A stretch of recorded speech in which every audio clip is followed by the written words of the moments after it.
I learned this concept of patient ambition. If you have ambition without patience, you can run right off the cliff. When I was growing my company, I wanted to grow for growth's sake. I made some drastic mistakes. One of those companies that I grew to over $55 million in global revenues, I lost. If you're listening to this, think about growing a business for 15 years, getting your business to finally be of value, and then losing it. One place I wanted to start, you said something in the book, and I've heard you say this in different podcasts, but that entrepreneurs will overestimate what's possible or what they can do in the first year or so in the short run, and significantly underestimate what's possible in the long run. Why is that? I've got all my thoughts on it, but why are you discovering that? How do you talk about that for our guests? Yeah, I mean, I also think it doesn't only happen in business. It happens to us as a person. We don't see the long-term horizon, so we lack patience. And I think one of the biggest things that I learned, Lee, if someone was to ask me, of all your experiences as an entrepreneur and as a person, what's one of your biggest learnings? I would say the concept of patient ambition. If you have ambition without patience, you can run right off the cliff. You don't really think about the long-term effects of the things that you're doing. It's instant gratification. I want this now. I want my company to grow now. I want the value now. I want everything to happen now. But if you have patience and no ambition, you're waiting around forever and nothing's happening either. And so I learned this concept of patient ambition partially because when I was growing my company, one of my companies, I wanted to grow for growth's sake. I wanted it to happen now. It was, we had a $10 million company. I remember going to my partners and go, we're going to get this to 100 million in 5 years. Let's go. And by putting that time pressure on it and being so ambitious without really being patient and strategic, I made some drastic mistakes. I made myself and the company vulnerable. And one of those companies that I grew to over $55 million in global revenues, I lost after 15 years of growing it. So if you're listening to this, think about growing a business for 15 years. Blood, sweat, tears, not paying yourself for years, getting your business to finally be of value, and then losing it. Just because I didn't have the long-term game in mind. I didn't have that patient ambition of growing something over a longer period of time that was more foundational.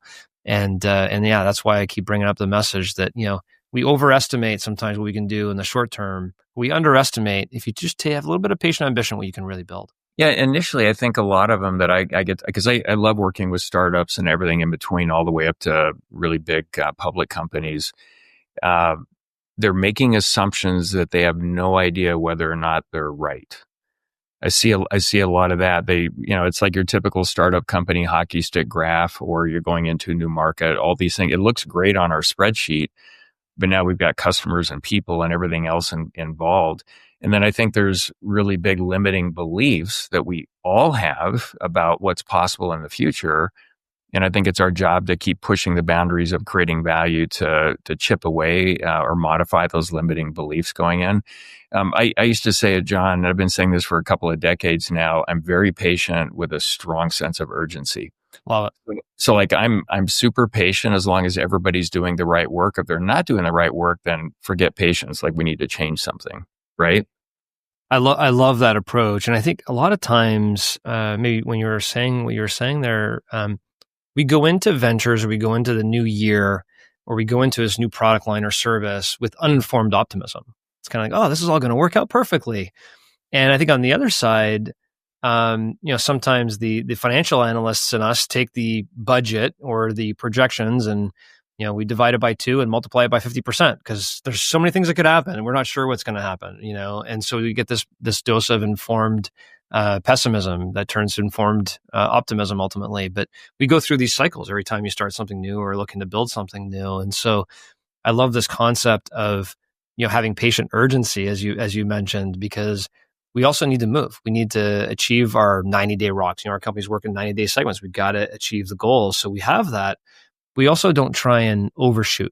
And I think that's what a lot of entrepreneurs sometimes do. And they get disappointed when they don't achieve success in the first year or second year of what they're trying to do. Yeah, when I go and I work with startups, and I took one over about 18 months ago that was a failed kids banking app, and changed the name, we call it Dinner Table. Now we're building a community of families globally raising kids that create value in the world. And we have over 18 months, over 40,000 parents in our community. I think in 3 years, it'll be millions going in.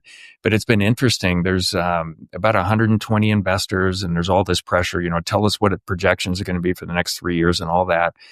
It's like, I literally can't give you anything meaningful until we get the foundation in place and we see what's getting traction and the return on how we're pouring gas on different things. Then I can give you a more meaningful projection into the future. But until that happens, we're building this foundation for growth. Now, you talk about that a little bit differently than I do, but I think it's the same thing. What's our foundational readiness for growth? And you're talking, I think it's organizational capacity, right, in your book? Yeah, it's operational capacity, and it's also cash flow. How fast can your company afford to grow? And that was a big mistake, Lee, that I made. You talk a lot, in your book, the most important number. When you're trying to grow a business, one of the most important numbers at that particular phase, at least for your finance team, should be how fast can your company afford to grow based on the cash flow it's generating? And if you try and grow too quick, well, what ends up happening is if you try to grow 20%, but your cash flow is telling you can only grow 5%, where's that other 15% come from? Well, it comes from banks. It comes from investors. You start losing a little bit of control or equity in your business, or you're indebted to the bank and your balance sheet gets over-levered. And so those aren't good ways to grow as well. So part of growing your business appropriately is you're growing with the cash flow that it's generating, right? Even to the story you're talking about, sometimes, we'd all love to have millions of users right now, but are we willing to spend X amount of dollars on marketing, or do we need to grow at a more steady pace so we build the foundation correctly? And I think that's something I spend a lot of time with entrepreneurs and businesses on, is getting the fuel for growth. Have you run into that yourself as well? Well, I have, and early on, just pouring more money into something doesn't necessarily mean that's even going to work. And so for me, it's about, let's get a solid foundation. Let's package and test in the areas that make sense. Often there's an iteration, or in the case that I brought up, it's a complete reset of the entire business. And then when we see what's starting to work, then pouring money can make a difference. There's a lot of cases where we know this is working, we just don't have cash to go do it. So let's go figure it out in some way. But the other thing I noticed, and you probably remember from my book, Your Most Important Number, is it was a very cash intensive business. The aerospace case study that I built in there sold it for 9 figures in 2016. And cash was my by far most important number. I always thought it was super easy to calculate. I mean, it's what you actually have to work with at any point in time. So we had tens of millions of dollars in inventory. That definitely came out of cash. We had tens of millions of dollars in equipment. That came out of cash. We had receivables. We had all of that. But there was so much we could leverage along the way because we never had to raise money for, outside money. We had a pretty big credit line, but I would never let it go more than 50% without making adjustments.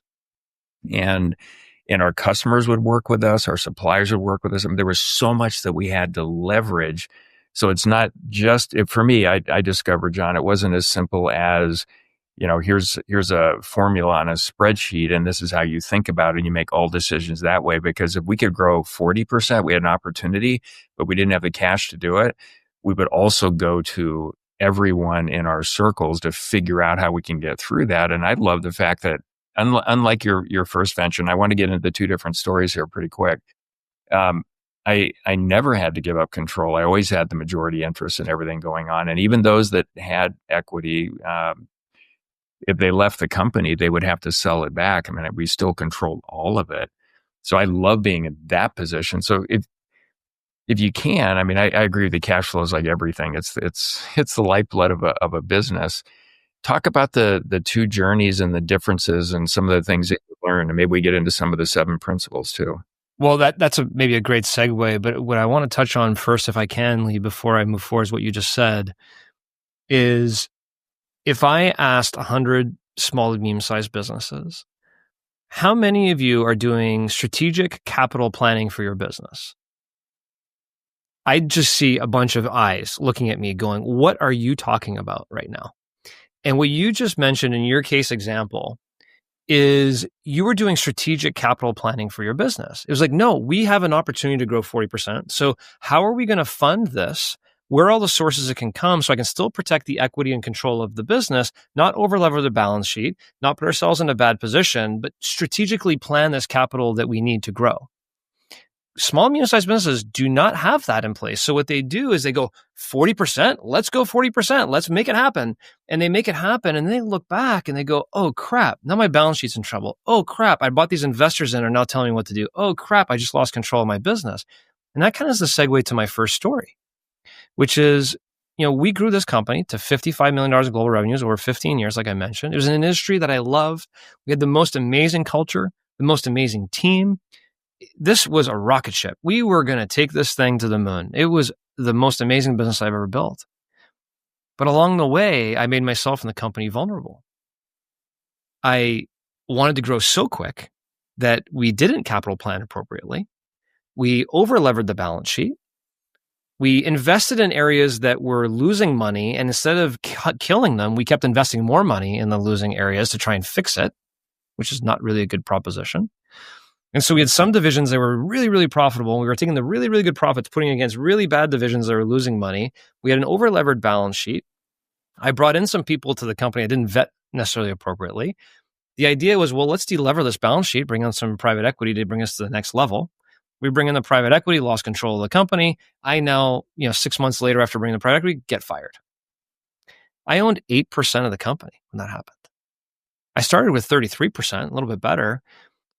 What happened? What was I thinking? And I really didn't have my life plan, my long-term life plan aligned to my business plan. I didn't know why I was growing. I thought maybe you'd call it ego, I just wanted to build a big business, but I had zero capital planning. I was growing way faster than our company could afford to grow. I was investing in businesses that were losing money.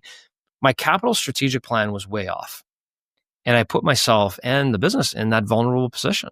And that was painful. I mean, the day, driving home from getting fired from the very own company I started, my vision, my business, my team, my best friends in this business, I lost my entire identity. I lost my email. I lost my calendar. I had my whole life was in it. I didn't have a work email and a business email. I had my work. That was it. I spent all my time doing it. And that was a rude awakening that really, really hurt. And it's because I didn't do some of the things that you talked about in your example. I wasn't paying attention to my most important numbers in that particular period. Yeah, it's so here's a thing to kind of maybe touch on. I used to say a long time ago, money changes people. Actually, no, it exposes people. So guys like you and I, other founders out there that are really interested in creating this value for customers and making a difference in the world, whatever segment of that it is. And we're all in, but there's so many out there that are in it in a win-lose way, selfishly for themselves. It's about the money. And so they'll jump on and say all the right things to us. Yeah, we're in, let's go do this. But as soon as they can leverage it for their advantage, they never were really thinking about, in my opinion, a lot of these folks about the value for the customers. And then they can blow everything up and all the value that you and I and others I've seen, have created. So I do find that money definitely exposes people. So there's a balance here. I love your 7 principles, agree with all of it. And I have some CEOs or founders say, well, if I do all of this and then I have to get all this right, they're focused there and not focused on creating the value as a business. If they focus 100% on the value of the business, but they don't protect themselves, they get into situations like you're talking about. I think both are really important. The most important thing is creating the value. And then there are ways to do the other stuff where you don't have to reinvent the wheel across the board to put it in place that doesn't take your eye off the ball, creating value. So talk about that balance. You see where I'm going? I do. And I consider myself to be a growth entrepreneur. I've never known a business that I don't get excited about growing it. It's fun. It's exhilarating. The idea of growing a company to $100 million was part of my dream. I was chasing that. And subsequently, I achieved it the right way, which we could talk about in a little bit, but it's always been like an entrepreneurial drive. I really want to go do this for whatever reason that may be. And so loving the growth aspect of a business is very exciting. What's not exciting is putting in financial controls, is looking at the vulnerabilities of your business. It's doing a vulnerability assessment on your business to figure out where you're going to have problems. It's looking at your HR contracts. It's looking at all of these different areas. It's dealing with humans sometimes. It's, trying to build a culture of entrepreneurship in your business when you get frustrated because that employee didn't work out or this employee wants more money, and the human aspect of things. And so there's some things about entrepreneurship that aren't as sexy. And so if you just focus on growth and you ignore all the other pieces that you have to focus on, you'll end up with an imbalanced business where you're growing, you're bringing more revenue in the door, but you're not making more money. And I'll give you a really good example to that. Somebody had asked me once, so you're trying to grow the company to 100 million, and at the end you owned 8%. Wouldn't it have been better to grow a $10 million business and own 100% of it? And I'm like, yep. Absolutely. I could have been in full control, had my business, owned all the equity. It would have been 10 times, maybe 20 times less difficult. Because when you try and grow a company 10x the size, there's more people, there's more problems, there's more vulnerabilities. It's a frivolous society. You got lawsuits going, everything's going on at the same time. And so why was I trying to grow a business to only own 10% of it when I should have maybe just done a tenth of the business and owned 100% of it?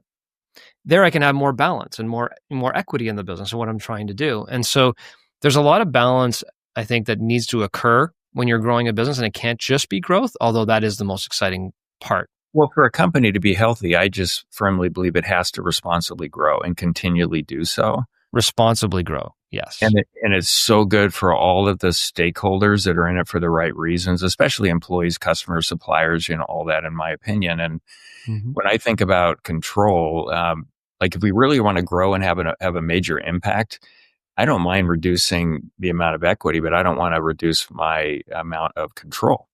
And so you actually can have 3% ownership and 100% voting control in a business. So it's economics and it's decision making. And I look at those two things, and I don't want to. It's not that I don't trust anybody, because there's a lot of folks I know that we've fully earned trust both ways.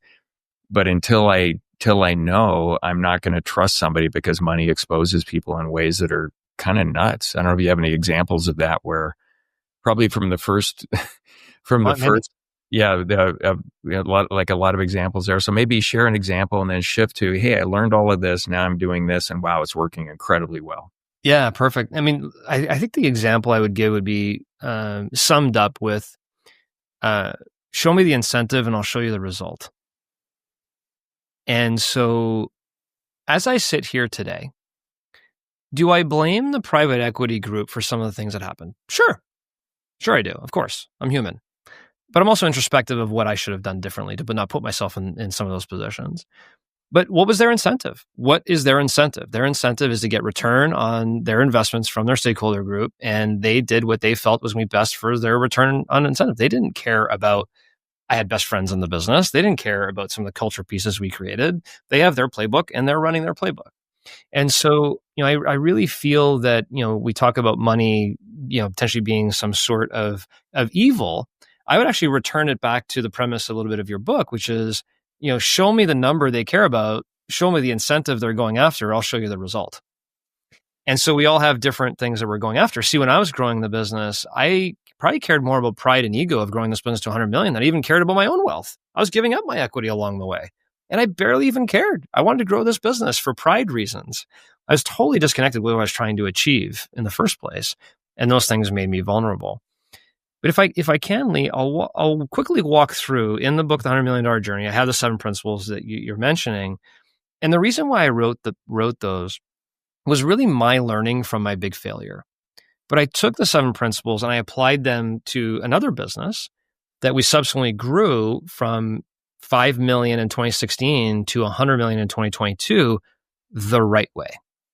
And so there's growth in that story, but there's also protection mechanisms. And so I'll walk through the principles real fast and then tell me where you'd like to dive in. Principle 1 is protect and grow your equity.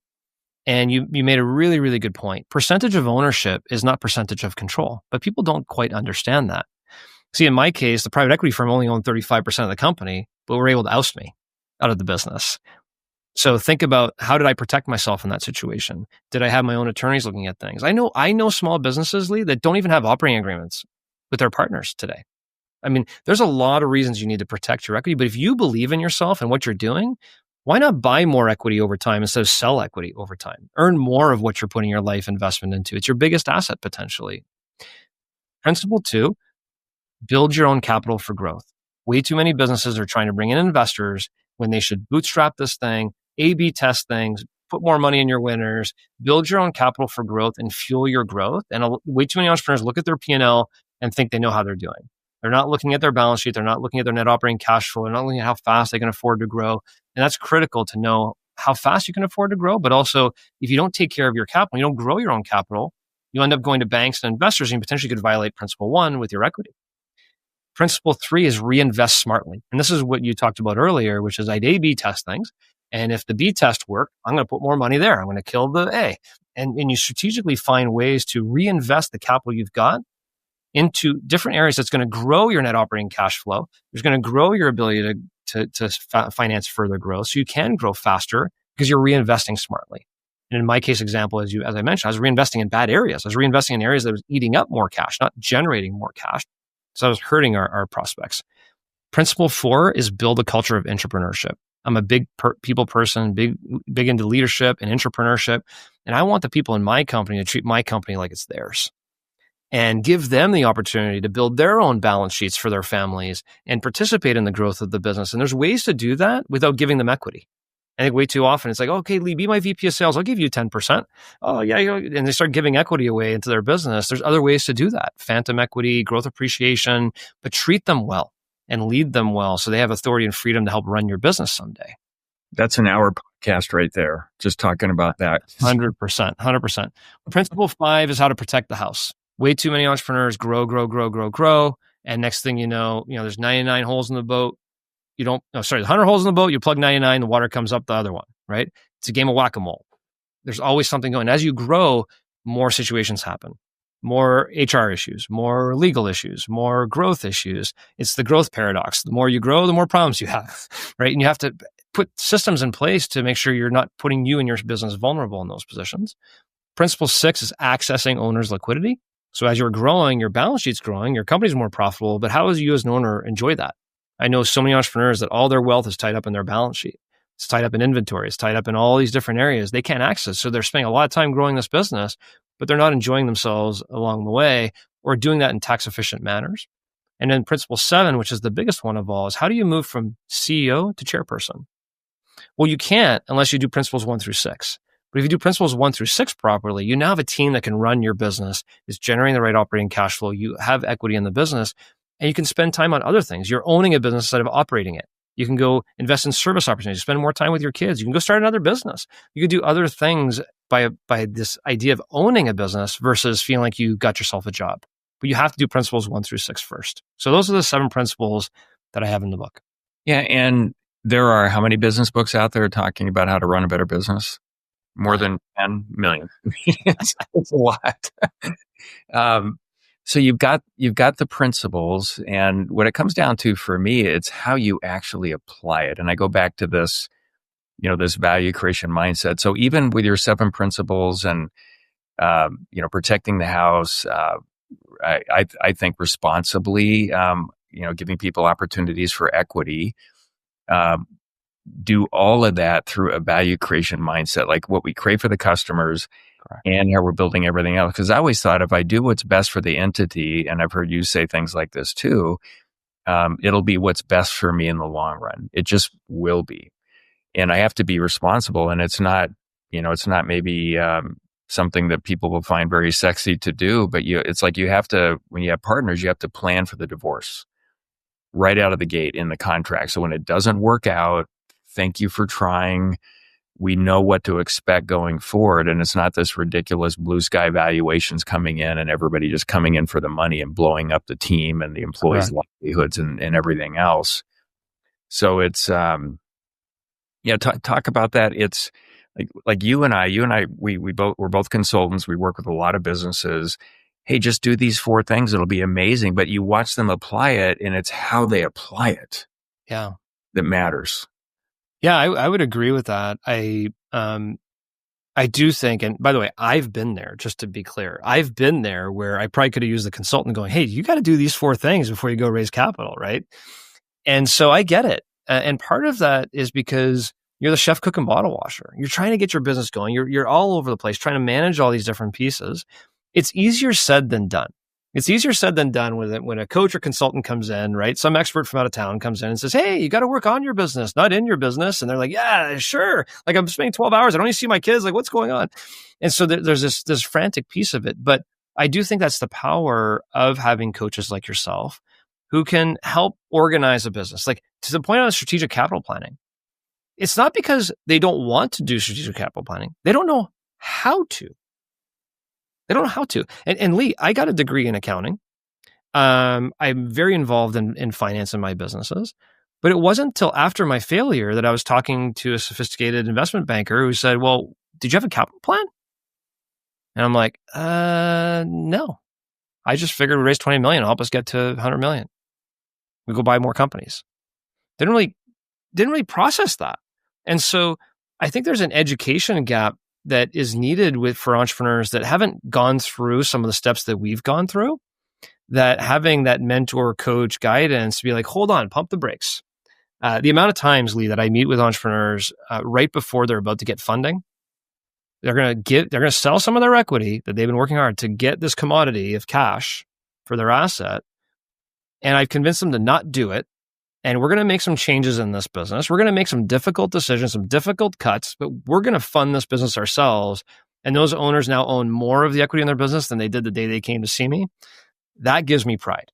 That gives me a lot of joy because there's ways to do it.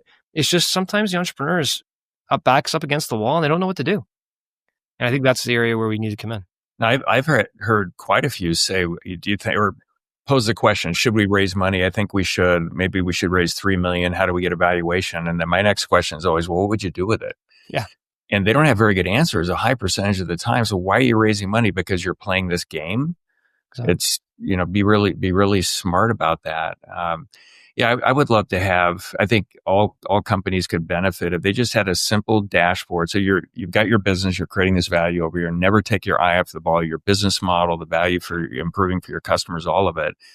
But have this separate dashboard with your 7 principles and it's red, green, or yellow for each. And maybe even the last one, CEO to chairperson, the 7th principle, it's red, green, or yellow in terms of being on track with what you want to, how you want to position yourself, going.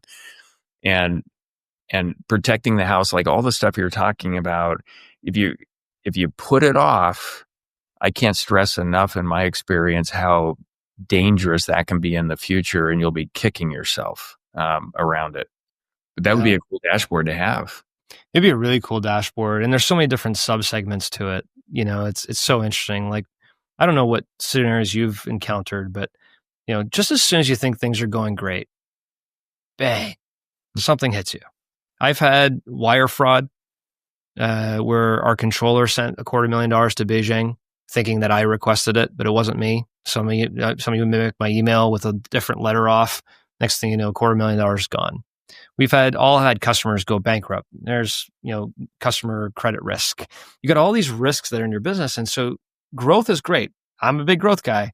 But if you don't balance the different controls, financial controls, fraud in your own accounting department, you name it, if you don't balance growth with those levels of controls along the way, so they're all kind of leveling up as you go, the water's going to find that empty hole and it's going to come through. And it's like 1 step forward, 2 steps back, 2 steps forward, 3 steps back. You got to continue to manage that growth as you go, I think. Have you experienced that as well in terms of that vulnerability side? Yeah, one of the things that was important to me growing my largest business so far that had just over 500 team members, and we were operating and with customers in over 60 countries. It was crazy cool. As we grew, it got easier for me. I think the difference is along the way, it's like in my bones or blood to kind of feel the vulnerabilities. And I wanted us to be as recession proof as possible as we went forward. Got to a place where, hey, no one customer could ever be more than 6% of our business. And if they ever hit 6 or 7, and we want them to keep growing, but we're going to build everything else and get it to a point where it drops back to 4 or 3 along the lines. And then the risk. We have a large customer files for bankruptcy. We had one, it was a long time ago, Northwest Airlines, went down, owed us 400,000 plus.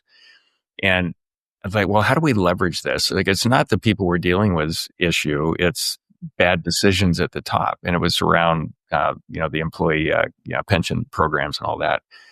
And the reason it went down, but how can we leverage this? All our competitors are really upset. They're withholding work, doing all that. I called them up and said, look, we know this isn't your fault. When I know they're a much better credit risk going forward. Let us help you. You're going through bankruptcy. We'll take over these shops for you. We ended up getting more work than we ever got from them. And then fast forward, when they came out of bankruptcy, the equity that we got as part of the coming out of bankruptcy was more than the $400K they owed us. So we got more work than we ever got. We just had to wait a little bit, and we got way more money than they owed us down the road.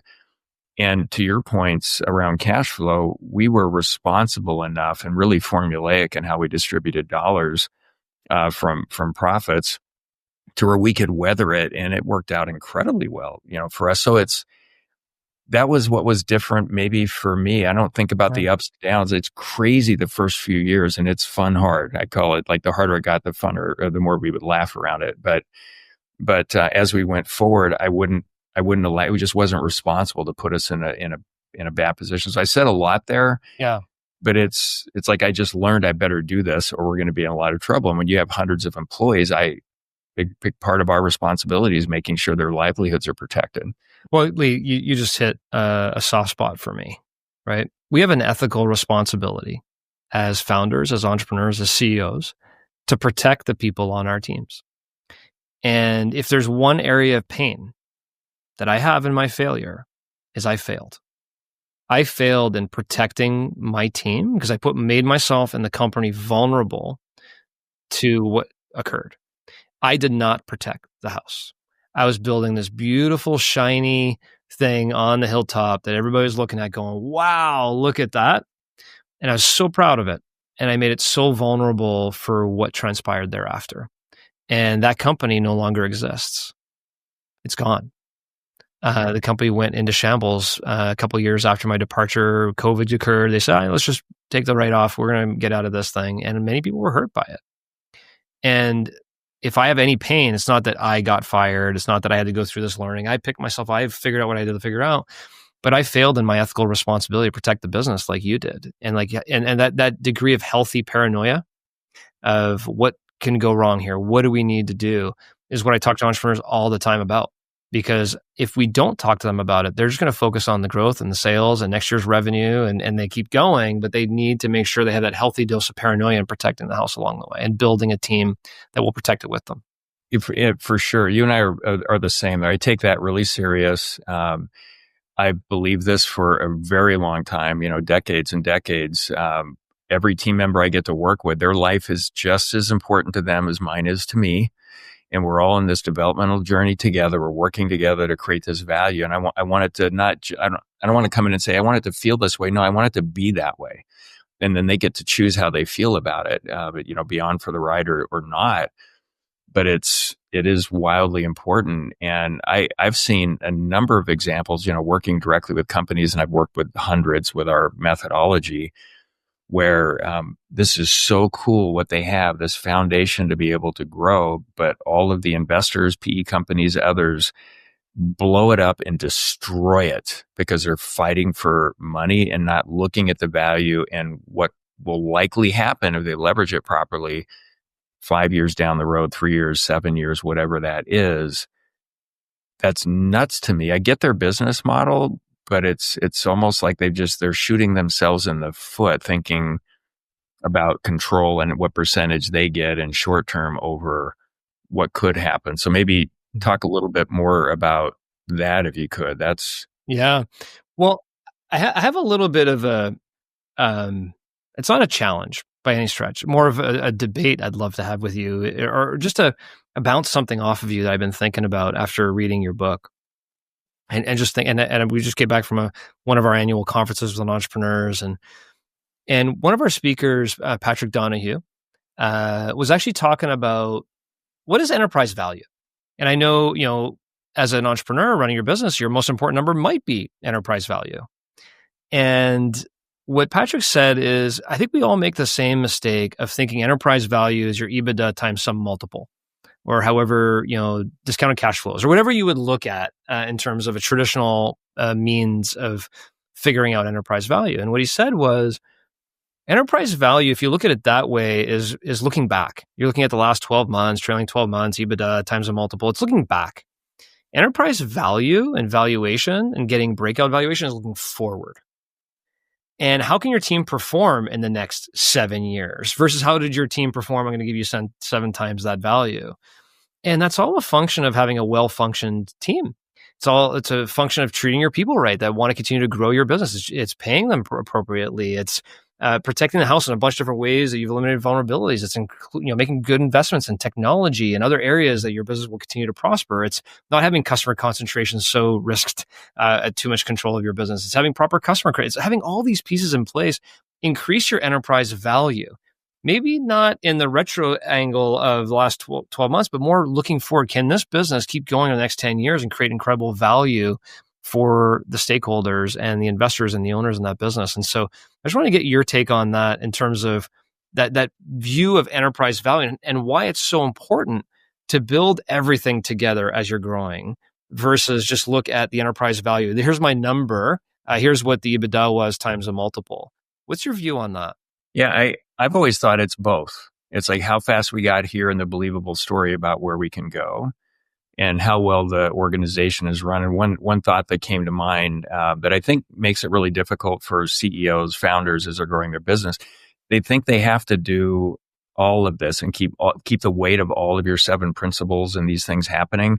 For me, I want to distribute the thinking and decision making to make sure it's happening to every leader in the organization appropriately. Like they're gonna do that. So if we don't want, for example, any customer to be more than 6%, my marketing and sales team have really clear targets. They know where the addressable market is that we want, and they're making the decisions to make that happen. It's not me reminding them. Like they've got all of it. And I always look at, and if I said it exactly this way earlier, but I think the primary job of a CEO is to continually and responsibly grow the value of their business. So if the industry, whatever your industry is, it typically sells at this multiple of EBITDA, then that's the value. No, it's not. Based on all these things, how fast you got here, how well you run, growth and profitability, cash flow, the believable story going forward, what could you get if you found the perfect strategic buyer? I always want to make keeping the company an equally good, if not better option to selling it. Even though I got 9 figures for my aerospace business, I would have been just as happy keeping it. I actually think I would have grown it faster than they've grown it, but they've done a great job here in the last 10 years because it was about 10 years ago. And then you find a strategic buyer. So in our industry, for example, here and we talked about this when I was on your podcast, 6, 7, 8, if you're really strong multiple of EBITDA, we actually got 21.6x multiple of EBITDA. Yeah. But you look at the strategic buyer leveraging everything they have and the amazing stuff that we were doing. Within a couple of years, it would have been like they paid 4x for it, yeah, right? In terms of the return. So I think it's both. That's a long answer to your question, but I think it's both, and it's everything about how you're running the business, how well you're shoring up all of the 7, principles that you have and more. And for me, foundationally, never, we just can't take our eye off the ball and continually creating more and more value, for our customers. Yeah, well said. And I think what I got from that is really mathematically, the value of your company and the multiple associated potentially with the value of your company is going to increase or decrease based on your future capabilities. And so if you do build the business with a solid foundation for continued future growth, yes, the past matters, but it's also going to matter how prepared are you for the future. And that's going to be dictated in that most important number. So that's what I got from that. Very well said. Thank you. Yeah. And when I sold it, we had 15 years straight of growing at just over 20% compounded annually on average. And the story going forward was unbelievable. I mean, This is so exciting, so fun. When Textron came in to do all these things that we agreed to do. So it's that's a really big deal. So you had 50 leaders at your event, correct? So we had 50 entrepreneurs. It was the Entrepreneurs United Empowerment Experience. It's an event we run every year for entrepreneurs, and It's almost like an annual wedding for me in terms of getting all the entrepreneurs that we work with and other entrepreneurs I've never met before coming together for a retreat style event. Just a great time. So coming back from that, so flying high a little bit today. Yeah, that's wonderful. What were a couple of big takeaways? When I do things like that, all I care about is helping them grow the value of their business responsibly. That's all I think about. Yeah. Can I convey and get them to interact with each other in a way that causes that to happen? What are your goals when you come out of this, and what were some big takeaways? Yeah, very similar. Me, it's ROI. If you don't get a 10x ROI by coming here, we did something wrong, or you just didn't participate. Something happened. And that's a combination of getting stuff from our speakers, but also getting stuff from the people sitting next to you, to your left, to your right. We do some pretty deep experiences. We were in Winston-Salem, North Carolina. So we did a NASCAR driving experience. We get in the car and drive it as fast as you can yourself, 10 laps, things like that were really, really cool. But I think the big takeaway is, one of our first speakers, Justin Rothingshofer from Own It, really kicked us off the right way about, your health is your wealth. And what's the point of building all this if you're not taking care of yourself? And, really talking about our cellular health and where we are. And I'm sure you've been reading up on this as well, just the advancements in technology and where we're at. And, if you take care of your hardware and your software here, in the next few years, you might be able to replace any of the pieces that aren't working, but you got to take care of yourself now. And if we're not taking care of ourselves and we're not taking care of our business, we're not taking care of our families, we're not taking care of our kids, you got to be there for yourself first. That was a big, aha moment takeaway.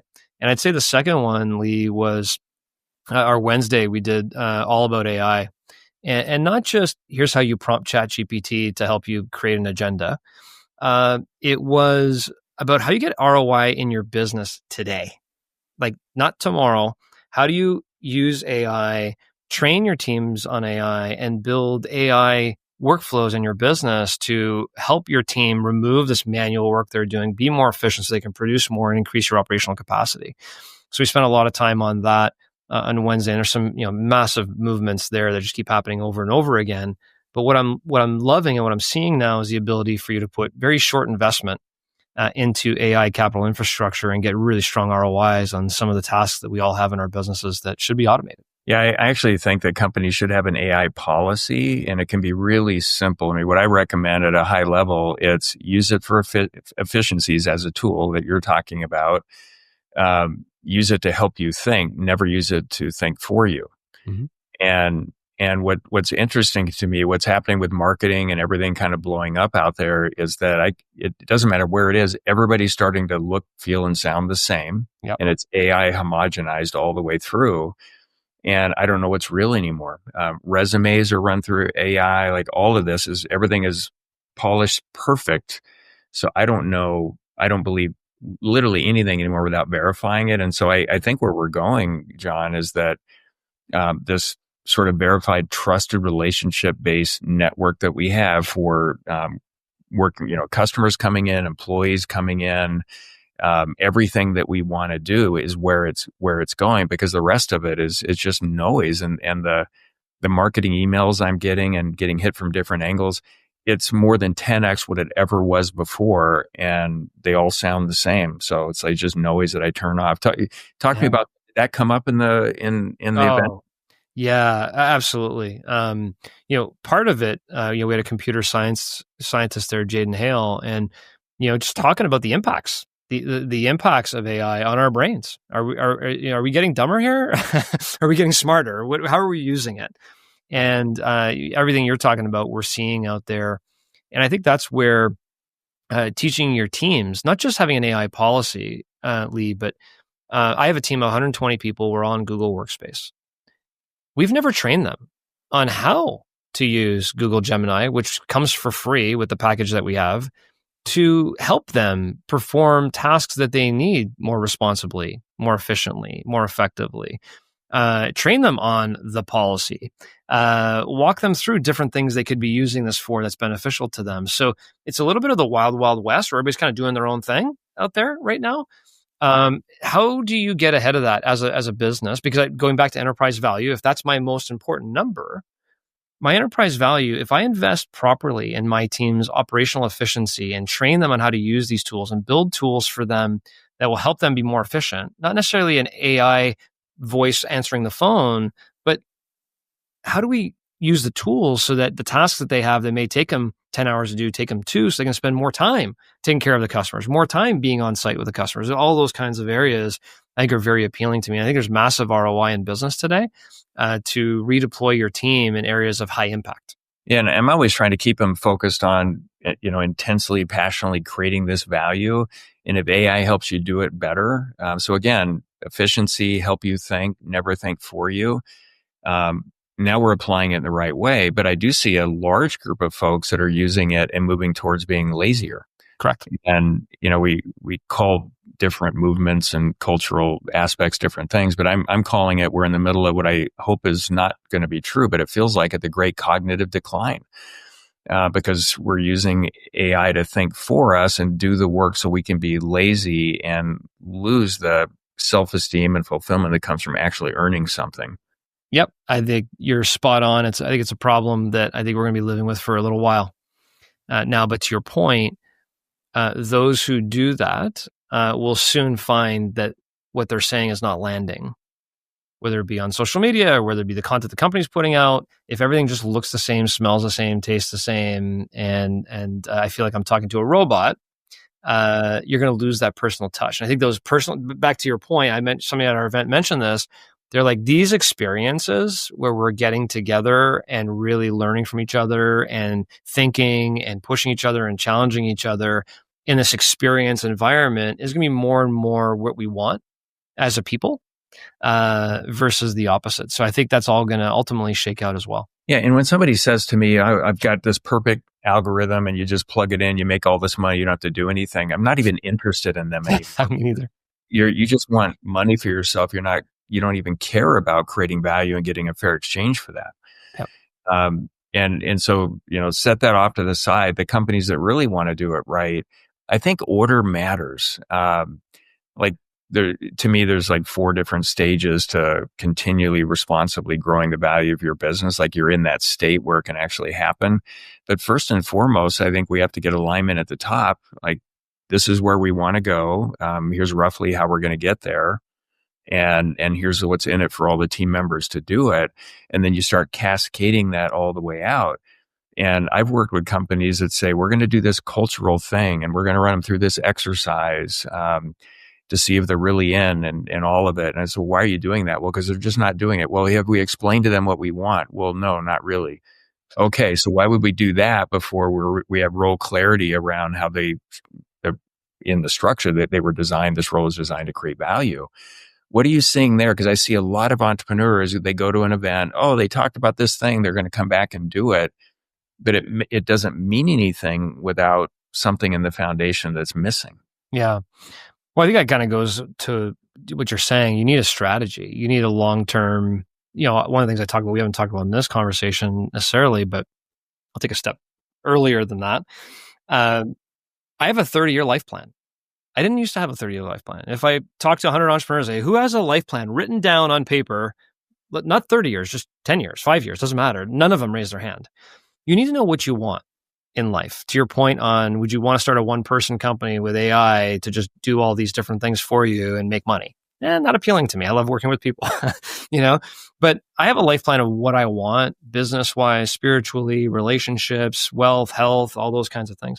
I tie that to my strategic business plans. My businesses all have a 3 to 5 year, 3 to 10 year in some cases, strategic plan of what we are going to go do. And in that strategic plan, you need to identify what are we trying to create, what are we trying to do, and how are we going to do it. And I think from there results what is our policy on AI and how are we going to implement this over the next 3 years? Where do we want to get? What do we want to get on growth and sales? Where do we want to get on our accounting practices, our financial controls, our vulnerabilities? You have to have plans around these things. You can't just, ready, shoot. And I think that's what's happening a little bit is we're getting in this mode where it's like, here's another squirrel. Oh, here we go. And we're jumping on all these different areas because we lack discipline to a long-term strategic plan for our business. Yeah. And I've never believed in the magic pill or silver bullet. There's no one thing. Just do this. To be true. It's not. It'll fix everything. Because again, they're not passionate about creating the value and loving that work of actually making it happen. Yeah. Super challenging to get all that right. And thinking about everything we have to do as an entrepreneur to create value and go forward. There's differences in how you and I think about it. So I've never been really big on the 3, 5, 30-year plans.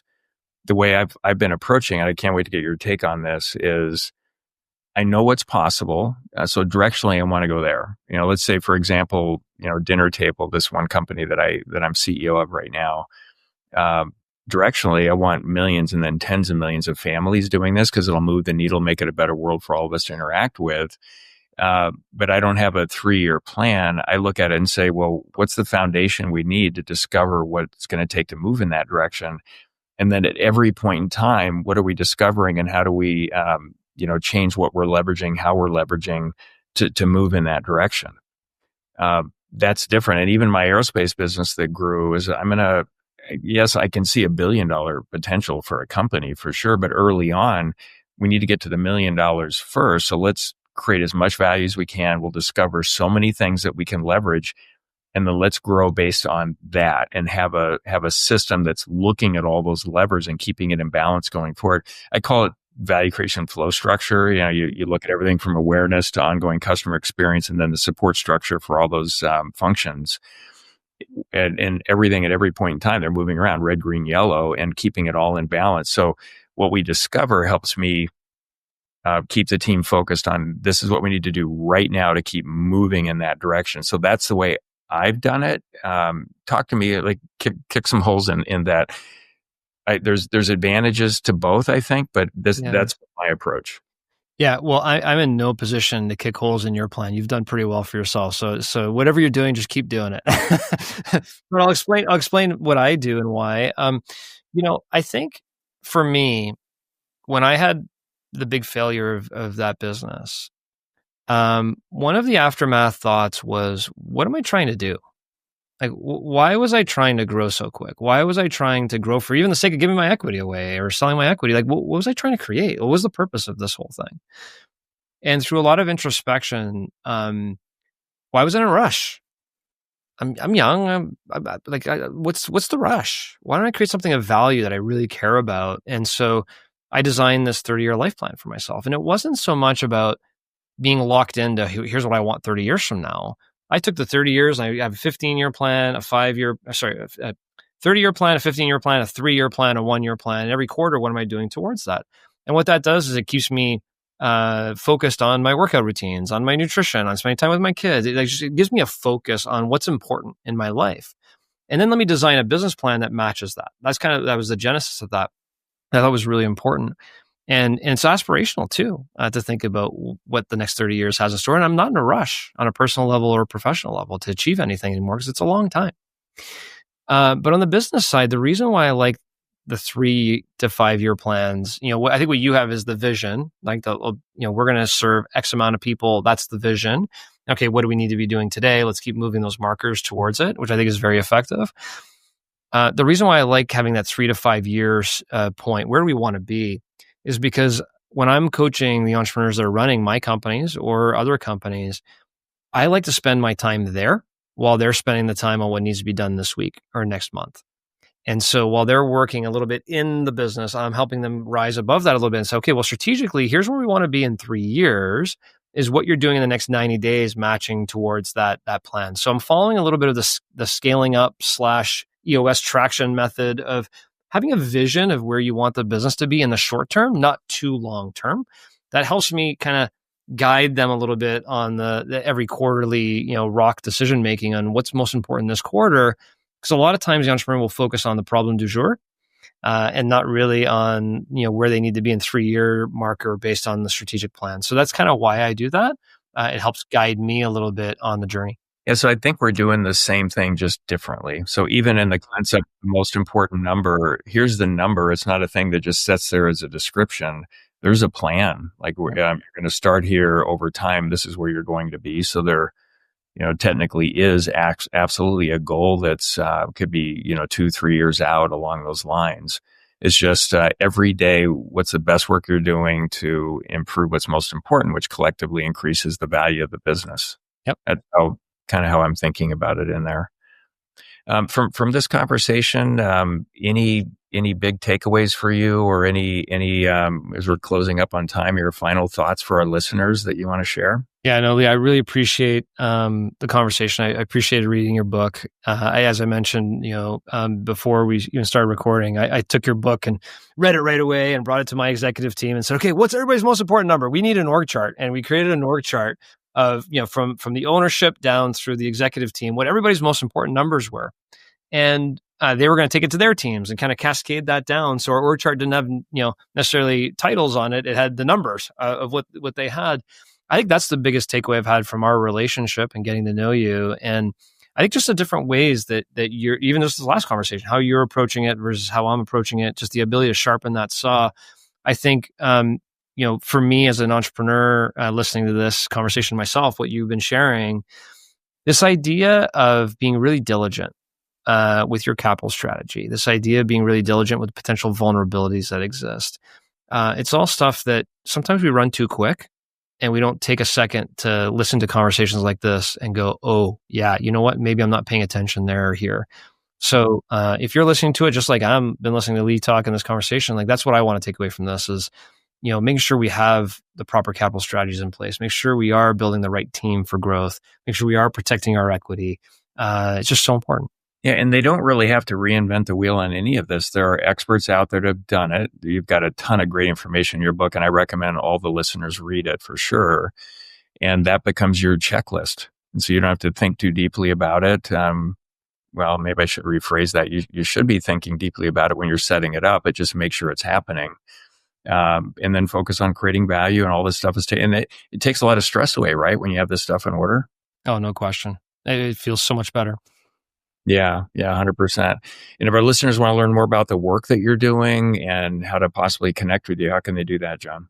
Yeah, so my website is 100mjourney.com. So 100m as in Mary, journey.com. Also on social media at John St. Pierre on LinkedIn or anywhere. Feel free to connect. I do have some free tools regarding the 7 principles on my website. If you want to go download that for free. More than welcome. And if I can help anybody, I'm just like you, Lee. I'll talk to anybody, anywhere, anytime. If I can help you or your business or anything, I'm here for helping. Okay, appreciate that. And John, thanks so much for being here. This has been fantastic, and I look forward to staying in touch and hopefully growing our relationship. Awesome. Thanks, Lee. All right. And this has been the Show Your Value podcast. If you got some value out of today's episode, I certainly did. Please like and subscribe. And until next time, show your value to the world.